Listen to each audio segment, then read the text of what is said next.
I really don't want to do this. Probably because we're on sea routes right now, and you guys just know just how much I hate these things. I mean, sure, there are only 3 sea routes in Kanto, and they're nowhere near as long and bad as the Hoenn ones, but still, just the prospect of doing sea routes is just not very interesting right off the bat. And I don't know why I hate sea routes so much compared to even caves. I mean, sea routes, aren't they technically a lot like caves, but out in the open? From a purely gameplay standpoint, I don't know. I just hate sea routes. Maybe it's just because of the piss-poor variety in wild Pokemon. In this game, we got only Tentacools and Tentacruels, whereas at least in Hoenn and Sinnoh, they were kind enough to give us stuff like Wingull. And in Unova, it's not really that good either, because it's mostly Basculins, though I guess in other places you can encounter stuff like, a Frillish, Jellicent, Alomomola, but it's mostly Basculins, so not much variety over there either. But this isn't what I wanted to talk about. I'm saying that a lot these days, but it's true. I'm sick of sea routes, and I'm sick of talking about sea routes. No, what I wanted to say was to, complete what I was talking about yesterday when it comes to unbanning with the current suspect system. And I was sort of hoping that the subject wouldn't come up in the comments for yesterday's video. By the way, the view count for yesterday's video is abnormally low, so I'm just going to assume that many of you guys didn't get the notification. If so, yes, I did make a new video yesterday, and I'm doing one right now, though that doesn't really change anything because you're looking at it right now. But yeah, the subject came up, which is a shame because it was just a matter of me, running out of time yesterday. And the problem with unbanning Pokemon, as far as I understand it, is that, it's a lot harder to figure out what isn't broken anymore because we're not using it anymore. When a Pokemon gets banned, it's after extensive using for months in the metagame, and eventually there's I wouldn't say a consensus, but there are many people who believe that it should be banned, and thus it is banned. So it's easy to acquire data to ban Pokemon, but when it comes to unbanning them, how would it work? Because we're not using them right now.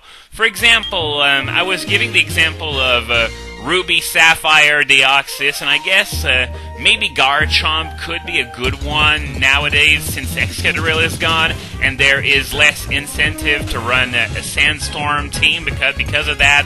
So more people might be willing to use Garchomp for its inherent qualities instead of pairing it up with Tyranitar to abuse Sandvale.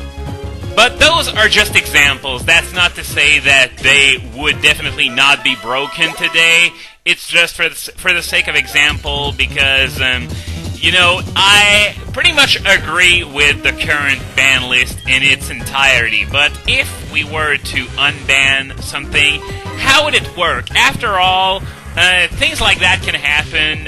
Things can be deemed broken at some point, but a few months later, it becomes less effective. It would theoretically become less effective against the current metagame. For example, we came very close to getting rid of Reuniclus a while ago, early this year, and nowadays the notion that Reuniclus could be Uber is simply ludicrous. So imagine if Reuniclus was just a bit better and it was banned. Nowadays, there would be pretty much no argument that it wouldn't belong in Ubers anymore. So, this is sort of what I'm wondering. How could we know for sure if something needs unbanning if we can't even test it? And how would we go about testing that? An entirely separate ladder for one Pokemon? That seems like overkill to me. So, yeah, this is a very good question because you just know that there's going to be eventually something on the ban list that is not going to be broken anymore, and we won't know about it because we're not using it anymore. And this is the conclusion that I came to while reading that thread from Smogon about Emerald Deoxys that I linked to yesterday. It's because, you know, all those people have had experience with and against Emerald Deoxys because it's in the metagame right now. Whereas if we were to argue that, for example, Garchomp should be unbanned, then it would be a lot more difficult because, as I said, no one's had any experience with or against it for months, especially in an Excadrill-free metagame. I think maybe this might be a difference maker, but then again, this is just theory, this is just my opinion, and I could turn out to be completely wrong, but I'm just, you know, throwing it out there. Not that I'm expecting anyone to actually pay attention to it. By the way, I'm gonna have something to say about that later on, but I guess I'm gonna keep it for another video because actually I have my reasons. Don't worry about it. But something I can actually talk about today is the fact that there have been a lot of giveaways over the global link lately. First, for all international, that is non-Japanese versions, there is the Winter Deerling Sea Gear skin that is being distributed right now. It's going to last until the first few days of January. I don't know the exact date, and I don't know the password by heart either, because it's just, once again, a random string of letters and numbers. So I'm going to put it in the movie description, so that if you guys aren't tired of getting Deerling Sea Gear skins yet, well, you can get the last one. I wonder if they're going to move on to Sawsbuck starting next month. Actually, I have no idea.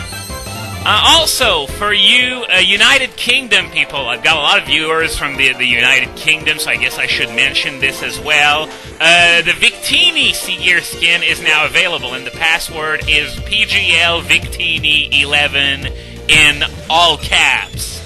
Because caps lock is cruise control for cool! Which reminds me, I got a bunch of comments on a few of my Platinum videos yesterday, and the guy, well, that was basically gibberish that didn't make any sense, because I don't know if the guy was high or drunk or something, but I think that there were a few things that sounded like gratuitous insults in there, so you know what I do when I see things like that?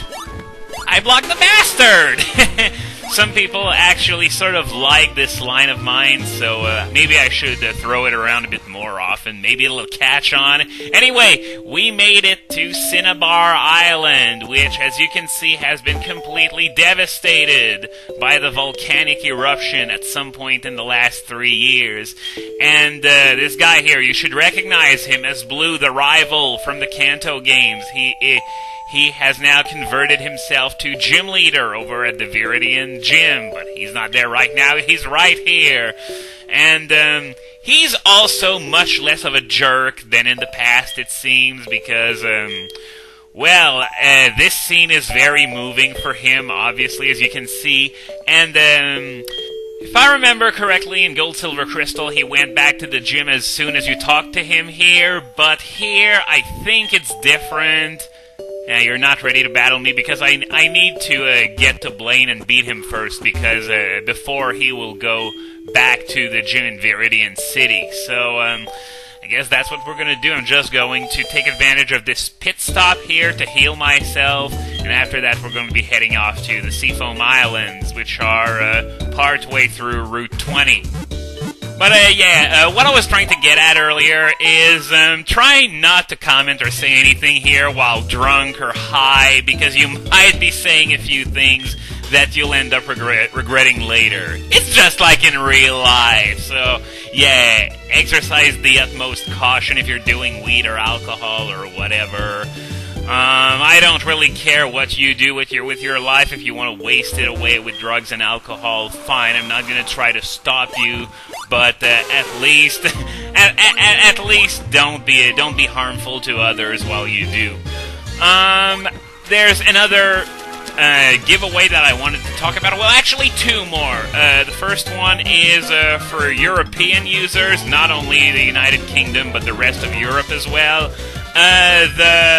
what was it called? The new musical that, it's called Pokémon Carnival, that's right. And the password to unlock that one is EUPGL Musical 11. In all caps, once again. So if for some weird reason you're interested in musicals, well, you can actually download it to your Global Link account using that password, and then to your game. I don't know if when I talk about that kind of thing to you guys, whether it's Sea skins or musicals or whatever's available on the Global Link, I don't know if I actually get you guys to download it, but I guess I'm doing some sort of public service announcement just in case you don't check out Pokemon sites that often, like Cerebi or Bulbagarden or stuff like that, so that's why I'm mentioning that. And the last giveaway I wanted to talk about, it's something that hasn't started yet, and it's in Japan, so I don't think this will interest too many of you. But the reason why I still want to talk about it is because it's related to something that could be interesting when it comes to competitive play. And I'm talking about a Lucario giveaway that's going to happen soon in Japan. It's going to have its Dream World ability, which is Justified, which boosts attack when you are hit by a Dark-type move. However, unlike other similar abilities like Storm Drain or Lightning Rod, Justified does not absorb all the damage, but it doesn't really matter for Lucario since it's got a quadruple resistance to Dark-type moves anyway. So yeah, that's how it works, a boost of attack. That is obviously far better than the two stupid abilities Lucario's got right now. There's just one problem, though. It's the fact that you have no access to your egg moves or Generation 4 move tutor moves with Justified, which could be a problem.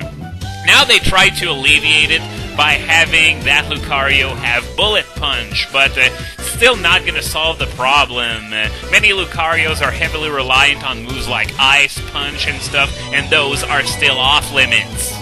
So that means that on most physical sets, Lucario is going to be forced to use a move like Stone Edge instead of Ice Punch or Crunch, which would be a lot more useful because of type coverage, and a lot more reliable as well, because Stone Edge's signature is its unreliability, of course. Now, the other problem with this giveaway is that it's a Lucario instead of a Riolu. Now there's a very fun, maybe not super effective, but still really fun Riolu set that doesn't work with Lucario. Because while Lucario's Dream World ability is Justified, Riolu's Dream World ability is Prankster. And there's a really fun set you can use with that.